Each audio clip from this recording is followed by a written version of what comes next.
can't wait to celebrate your birthday properly tomorrow. The wife will never suspect anything. Delete this.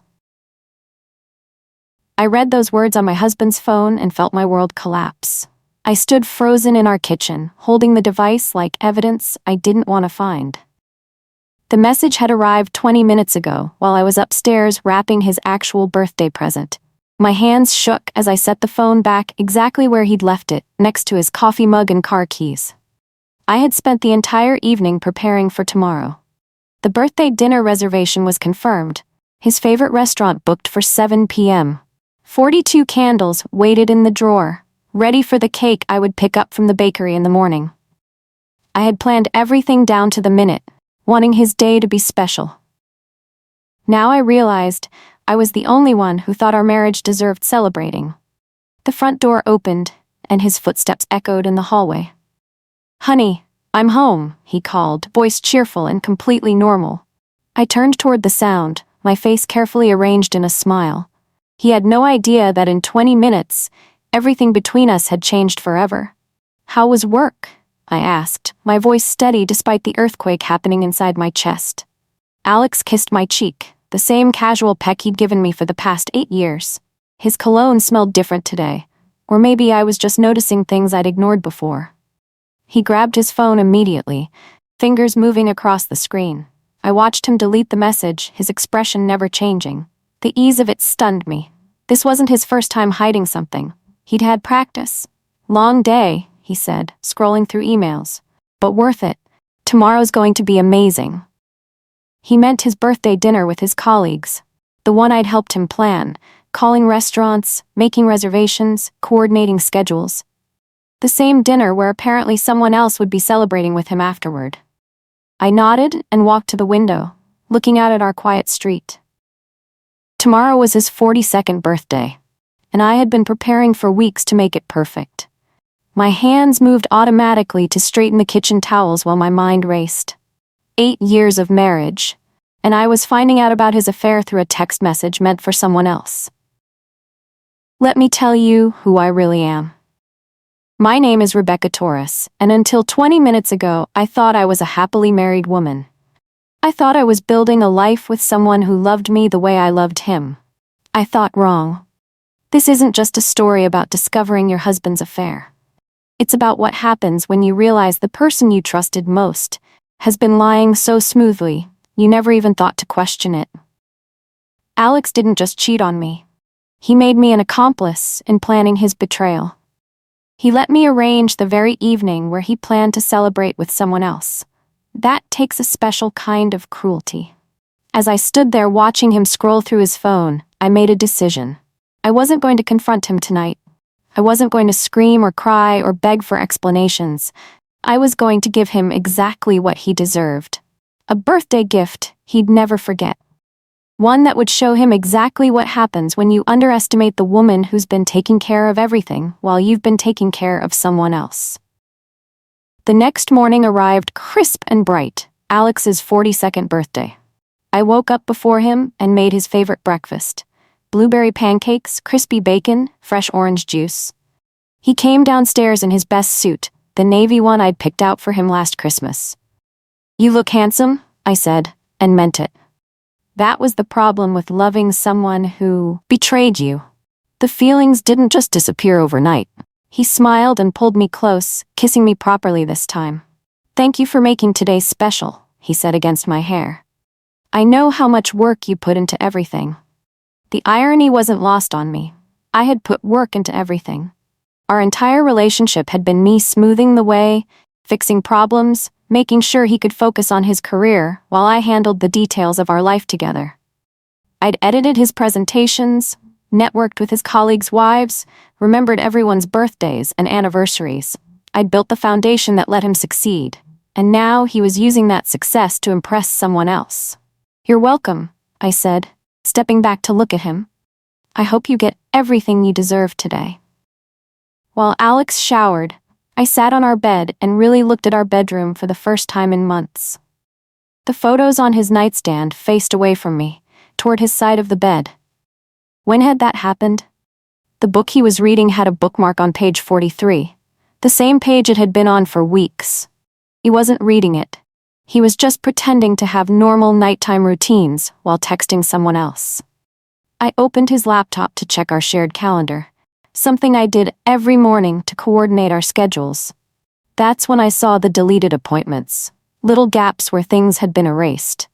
A dentist appointment that never happened, a work dinner that got moved, a conference that was suddenly canceled. Each deletion represented time he'd carved out for her, time he'd stolen from us. I closed the laptop and went to get dressed. Tonight's dinner was in 4 hours. I had a gift to prepare, and it needed to be perfect. Alex was about to learn that I'd been paying attention to everything, even the things he thought he'd hidden. I spent the afternoon doing exactly what Alex expected me to do. I picked up his birthday cake from the bakery where I'd ordered a custom design weeks ago. Rich chocolate with raspberry filling, his absolute favorite. I confirmed our dinner reservation one final time. I called his mother to remind her about the family gathering this weekend. I played the perfect wife, handling every detail while he focused on more important things. But I also made some calls he didn't expect. I called the phone company to add detailed billing to our account. I called our bank to set up alerts for unusual activity. I called our insurance company to update our beneficiary information, making sure I understood exactly what I was entitled to. Each conversation was polite and professional. I wasn't planning anything dramatic. I was just making sure I had complete information about my own life. The woman on the phone from our bank was especially helpful. She explained how joint accounts worked, what required both signatures, and what didn't. "Is there anything specific you're concerned about?" she asked. "Just being thorough," I replied. "You never know when you might need to protect yourself." Alex came home at 5:30, later than usual. "Sorry, honey," he said, loosening his tie. Last-minute meeting ran long. I watched him check his reflection in the hallway mirror, smoothing his hair and adjusting his collar. He was preparing for something, and it wasn't just dinner with colleagues. "No problem," I said. "I used the time to wrap your gift." His eyes lit up with what looked like genuine excitement. For a moment, I almost felt guilty about what I was planning. Then I remembered the text message, and the feeling passed. "Can I have a hint?" he asked, wrapping his arms around me from behind. We looked like a happy couple in the mirror, and maybe we had been once, before he decided I wasn't enough, before he started treating our marriage like a convenience instead of a commitment. "You'll have to wait," I said, leaning back against his chest, "but I promise it's something you'll never forget." He chuckled and kissed the top of my head. "You always know exactly what I need." That was truer than he realized. The restaurant was elegant, exactly the kind of place Alex loved for business dinners. The kind where deals were made over expensive wine and perfectly prepared steaks. His colleagues were already seated when we arrived, and they stood to greet us with enthusiastic birthday wishes. I smiled and made small talk, playing my role perfectly. Alex's boss, Mr. Patterson, pulled out my chair. "Rebecca, you look lovely as always," he said. "Alex is lucky to have someone who takes such good care of him." "I do my best," I replied, accepting the wine menu from the server, though I sometimes wonder if he appreciates everything that goes into that care. Alex shot me a look, but I just smiled innocently. Throughout dinner, I was charming and attentive. I asked about everyone's families, remembered details from previous conversations, and made sure Alex looked good in front of his colleagues. I was the perfect corporate wife, and everyone said so. What they didn't know was that I was also documenting everything. Names, faces, conversations about Alex's upcoming promotion and the increased travel it would require. Information I might need later. Halfway through dinner, Alex excused himself to take a call. "Work never stops," he said apologetically, but I caught the slight smile playing at the corners of his mouth. He walked toward the restrooms, phone already pressed to his ear. I waited 30 seconds, then followed. The hallway was quiet, and I could hear his voice around the corner. I know, he was saying softly. "This is taking forever, but I can't just leave early. It would look suspicious." A pause. "No, she doesn't suspect anything. Rebecca thinks this is just a normal birthday dinner." My heart hammered, but I kept my expression neutral as I walked past him toward the ladies' room. He didn't even notice me. Inside the bathroom, I stared at myself in the mirror.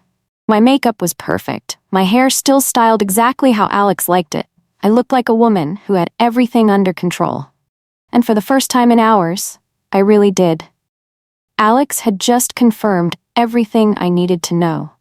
Tonight wasn't just about dinner. It was about maintaining a performance for my benefit, while he planned to meet someone else afterward. When I returned to the table, Alex was back in his seat, laughing at something Mr. Patterson had said. He reached for my hand as I sat down, his thumb stroking across my wedding ring, the same ring he'd put there 8 years ago, promising to love and honor me, the same ring he'd been ignoring while making plans with another woman. "Everything okay?" he asked quietly. "Perfect," I replied, squeezing his hand, and I meant it. Everything was becoming very clear. As dessert arrived, Alex checked his watch. "I hate to cut this short," he began, and I could practically hear him rehearsing the excuse. "But Rebecca and I have an early day tomorrow." It was news to me. We had no plans except sleeping in and having leftover birthday cake for breakfast. Or at least, that's what I had planned. Alex apparently had other ideas. His colleagues understood completely. "Important to keep the wife happy," someone joked, and everyone laughed. I laughed too, even though the joke felt like a knife. They thought I was the priority. They had no idea I was just the alibi. Back in the car, Alex was unusually quiet. He kept checking his phone at red lights, typing quick responses. "Work emergency?" I asked casually. "Just some last-minute details for a presentation," he said without looking up. You know how it is. I did know how it was. I knew because I'd spent years helping him prepare those presentations, proofreading slides and timing his practice runs. I knew his work schedule better than he did sometimes, and I knew there was no presentation tomorrow. "Will you be late?" I asked. "Probably." "Don't wait up." He reached over and patted my knee, the same absent gesture he used when he was distracted. "Thanks for understanding. You're amazing." The word amazing used to make me glow. Now it just sounded like a consolation prize, like something you said to someone you were taking advantage of. Amazing wives didn't ask too many questions. Amazing wives made things easy. Amazing wives waited at home while their husbands celebrated birthdays with other people. But amazing wives also paid attention to details. And tonight, that was going to matter more than Alex realized. At home, Alex disappeared into our bedroom to change clothes. I could hear him moving around, opening drawers, running water in the bathroom. He was getting ready for something that had nothing to do with work. I went to the kitchen and cut 2 slices of birthday cake, arranging them on our good plates with silver forks. When he came back downstairs, he was wearing jeans and a sweater I'd given him for Christmas. Casual clothes for a work emergency that required staying late. "Cake before you go?" I offered, holding up the plates. He hesitated, checking his watch again. "Just a quick slice." We sat at our kitchen table, the same place we'd eaten breakfast that morning when everything still seemed normal. The cake was delicious, rich chocolate with raspberry filling, his favorite. I watched him take careful bites, making sure not to get frosting on his sweater. The sweater he was wearing for someone else. "It's perfect," he said. "Thank you for making today so special." "Oh, the day's not over yet," I replied, standing to clear the plates. "I still haven't given you your real gift." Alex's eyes lit up as I disappeared into the living room and returned with a small wrapped box. Silver paper with a navy ribbon, elegant and understated. He loved receiving gifts, loved the anticipation and surprise. I'd always enjoyed giving them to him, finding the perfect thing that would make him smile. Tonight felt different. Tonight, the gift was about what I'd discovered, not what I wanted to give. He opened it carefully, preserving the wrapping paper like he always did. Inside was a simple USB drive on a silver chain like a necklace. "It's all our photos," I explained as he held it up to the light. "Every picture from our entire relationship, 8 years of memories, all in one place." His face softened, and for a moment he looked genuinely touched. "Rebecca, this is beautiful. Thank you." He fastened the chain around his neck, tucking the USB drive under his sweater. "Now you'll always have us with you," I said, kissing his cheek. "Wherever you go, whatever you do, you'll carry every moment of our marriage right there against your heart." He had no idea how literal I was being. What Alex didn't know was that the USB drive contained more than just photos. Hidden among 8 years of birthday parties and vacation pictures were screenshots of deleted calendar appointments, bank statements showing unusual charges, phone records I'd obtained that afternoon, credit card bills for restaurants I'd never been to, and hotels I'd never seen. Every piece of evidence I'd been unconsciously collecting for months, filed away in folders labeled with innocent dates. He hugged me tightly before leaving, the USB drive pressed between us. "I love you," he said, and I almost believed he meant it. "I love you too," I replied because it was still true. That was the cruelest part. Love didn't just die because someone betrayed it. It hung around, making everything hurt more. I watched him drive away, his taillights disappearing around the corner. He thought he was so careful, so smart. He thought I was just a trusting wife who never asked the right questions. He was about to learn how wrong he was. I didn't follow him. I didn't need to. Instead, I poured myself a glass of wine and opened my laptop. The USB drive had been a perfect copy, and I had the original files right here. 8 years of digital breadcrumbs that told a very different story than the one Alex thought he was hiding. The affair had been going on for 6 months. I could trace it through restaurant charges, late-night phone calls, and mysterious calendar gaps. But more than that, I could see the pattern of how he'd been preparing. Joint accounts slowly being reorganized, passwords being changed on things I used to have access to.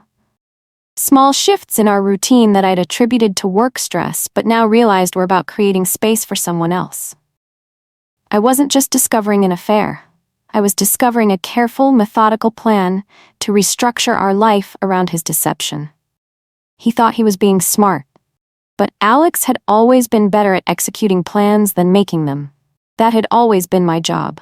Monday morning, Alex came home at 7 a.m. with coffee and bagels, acting like staying out all night for work was perfectly normal.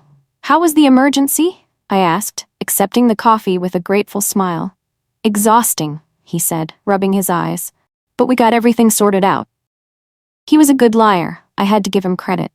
His story was consistent, his timing believable. If I hadn't seen that text message, I would have believed him completely. That realization hit me harder than the infidelity itself. How many other emergencies had there been? How many times had I been the trusting wife while he lived a completely different life? "I'm going to shower," he said, heading upstairs. "Then I'll probably sleep for a few hours." Perfect. I needed time to make some phone calls. While the water ran, I called our insurance company and had a very interesting conversation about policy changes and beneficiary updates. Then I called a lawyer. Not to file for divorce, not yet. Just to understand my options. Knowledge was power, and I was tired of being powerless. The lawyer's office was downtown, in a building I'd passed countless times but never thought I'd enter. Miss Rodriguez was professional and direct, exactly what I needed. "I'm not ready to file anything," I explained. "I just want to understand what I'm entitled to." She nodded knowingly. "Information gathering, smart." We spent an hour going through our assets, our accounts, our shared debts and investments. She explained community property laws and what documentation I would need if I decided to proceed. "Do you have evidence of the affair?" she asked. "Comprehensive evidence," I replied, thinking of the USB drive Alex was wearing around his neck. "Good. Document everything going forward, dates, times, conversations, and whatever you do, don't confront him directly until you've decided how you want this to play out." I left with a business card and a list of actions to take. Alex thought he was playing chess while I played checkers. He was about to discover he'd underestimated his opponent. That evening, Alex was distracted during dinner, checking his phone constantly. "Everything okay?" I asked. "Just work stuff," he said automatically. "You know how it is." But I could see it wasn't work. His expression was softer when he read his messages, his thumbs moving quickly across the keyboard. Love messages, plans being made, promises being exchanged. I watched him lie to me while falling in love with someone else, and something inside me finally hardened completely. After dinner, he made an excuse about going to the gym. I nodded supportively, like I always did. "Take your time," I said. "I'll probably be asleep when you get back." He kissed my forehead and left, and I immediately went to our computer. Time to stop being passive. Time to stop waiting for him to confess. I opened our shared email account and started forwarding messages. Bank statements, credit card bills, insurance policies, everything forwarded to a private account he didn't know about. If Alex wanted to play games, I was going to win. The next morning brought a surprise. Alex's phone rang during breakfast, and he stepped outside to take the call. Through the window, I could see his face change from relaxed to concerned to genuinely worried. When he came back inside, he looked shaken. "Everything okay?" I asked, though I had a feeling I already knew. "Weird," he said, sitting down heavily. "My bank called. Someone's been requesting detailed information about our accounts. They wanted to verify it was authorized." I kept my expression neutral, but inside I was smiling. "That does sound weird. What kind of information?" "Financial history, transaction details, beneficiary stuff. They said it came from someone with access to my personal information." He looked at me suspiciously for just a moment, then shook his head. "Probably just identity theft or something. I'll handle it." But I could see the worry in his eyes. For the first time, Alex was realizing that having secrets made you vulnerable. Someone else could have secrets too. Over the next few days, Alex became increasingly paranoid. He changed his phone password and started taking calls in his car instead of the house. He logged out of accounts after using them and started clearing his browser history. He was trying to close off access to information I'd already obtained. It was too little, too late, but watching him scramble was almost satisfying. "You've been tense lately," I observed one evening. We were sitting on the couch, supposedly watching a movie, but he kept checking his phone. "Work stuff," he said for the 100th time. "Maybe you should take some time off. We could go away for a weekend." The suggestion clearly panicked him. "I can't leave right now, too many projects." Of course he couldn't leave. His other life required him to be available. I was just the wife he came home to between appointments. "Maybe later then," I said agreeably. "When things calm down." But things weren't going to calm down. They were about to get much, much more complicated. Friday evening, Alex announced he had to work late again. "Big presentation Monday," he explained, avoiding my eyes.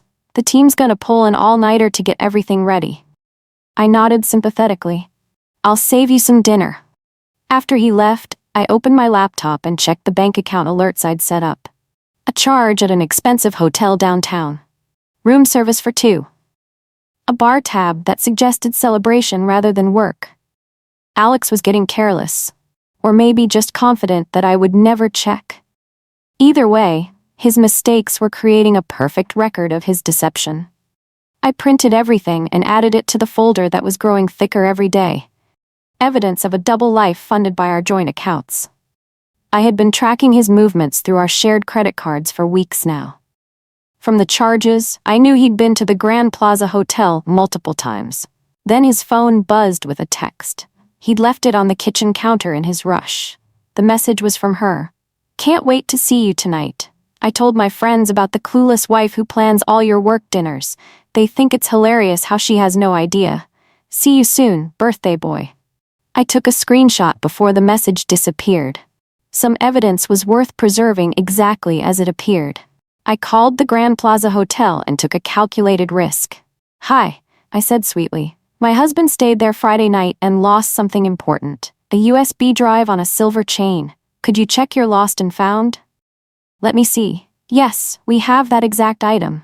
Room 427. "Perfect." The birthday gift I'd given Alex was sitting in a hotel, lost and found, abandoned after his romantic evening with someone else. The symbolism was so perfect it almost made me laugh. Our entire marriage reduced to something he'd carelessly left behind. I drove downtown and retrieved the USB drive, chatting pleasantly with the hotel staff about my forgetful husband and his important work files. They were so helpful, so understanding. Back in my car, I held the small silver chain and felt a sense of completion. Alex had no idea his gift was missing, which meant he had no idea how much I knew. He thought he was still in control of the narrative. When I got home, I plugged the USB drive into my computer. Everything was still there, all the evidence I'd compiled, plus something interesting. The girlfriend had apparently used the USB drive to transfer some of her own files, photos of them together, messages between them planning their future, love letters discussing how to handle the wife situation, My name appeared frequently in their correspondence. Not as a person, but as a problem to be managed. Saturday morning, Alex came home around 6 a.m., trying to slip into bed quietly. But within minutes, he woke up in a panic, immediately reaching for his phone and then patting his chest where the USB drive should have been. "Looking for something?" I asked from the doorway, holding 2 cups of coffee. I had been awake for hours, waiting for this moment. "I seem to have lost," he began, then stopped, realizing he couldn't explain what he'd lost without admitting where he'd been. "Lost what?" I asked innocently. "Nothing important," he said quickly. "Just some work stuff." I handed him the coffee and sat on the edge of the bed. "You know, I've been thinking about us lately, about our marriage, our future, what we both want." He looked nervous, exhaustion and guilt written across his face. "What do you mean?" "I mean, I think it's time we were completely honest with each other. About everything." I reached into my robe pocket and pulled out the USB drive, setting it gently on the nightstand between us. Alex went very pale. "I think," I continued calmly, "that we need to have a conversation about the person you've been seeing for the past 6 months." The silence stretched between us like a chasm. Alex stared at the USB drive, then at me, then back at the drive. His mouth opened and closed several times before he managed to speak. "Rebecca, I can explain." "Can you?" I asked, "because I've spent the last week reading your explanations, the ones you sent to her. The ones where you called me naive and trusting, where you discussed how long you'd need to keep up the charade before you could leave cleanly." His face crumpled. "It's not what you think?" "It's exactly what I think. You used our marriage as cover while you built a relationship with someone else. You let me plan your birthday dinner so you could celebrate with her afterward. You wore the gift I gave you while you were in bed with another woman." Each word hit him like a physical blow. "I never meant for you to get hurt," he said weakly. "You just never meant for me to find out," I corrected. "There's a difference." I stood up and walked to the window, looking out at our neighborhood. "The thing is, Alex, I don't think you understand what you've actually done. This isn't just about an affair. You see," I continued, turning back to face him, "when you used our joint accounts to fund your relationship, when you used my name and reputation to maintain your image while seeing someone else, when you made me an unwitting accomplice in your deception, that created legal issues, financial issues, issues that go beyond marriage and into areas like fraud and misrepresentation." Alex sat up straighter, finally understanding that this wasn't going to be a tearful confrontation followed by counseling. "What are you saying?" "I'm saying I've spent the week consulting with lawyers and accountants and financial advisors. I'm saying every charge, every lie, every deleted calendar appointment has been documented. I'm saying the USB drive you've been wearing like a romantic gesture contains enough evidence to completely destroy your credibility in divorce court." I sat back down, close enough to see the fear in his eyes. "Your girlfriend was careless with her files, Alex. She saved things on the drive that show both of you discussing ways to hide assets from me. That's not just adultery. That's conspiracy." He was shaking now. "What do you want?" "I want you to understand that the trusting, naive wife you thought you married has been paying very close attention. I want you to realize that when you betray someone, you give them power. And most importantly," I smiled calmly, "I want you to know that your special birthday gift, the one you thought was just a sweet gesture, was exactly what you deserved. The truth." If any part of this felt familiar, if you've ever realized too late that the rules changed without your consent, you're not alone. I'd like to know what moment made you pause, or where you're watching from. Stories like this aren't about drama, they're about clarity, boundaries, and the moment you stop being underestimated. If you want to hear more stories like this, subscribe and stay with us. Some paths are easier to walk when you know you're not the only one on them.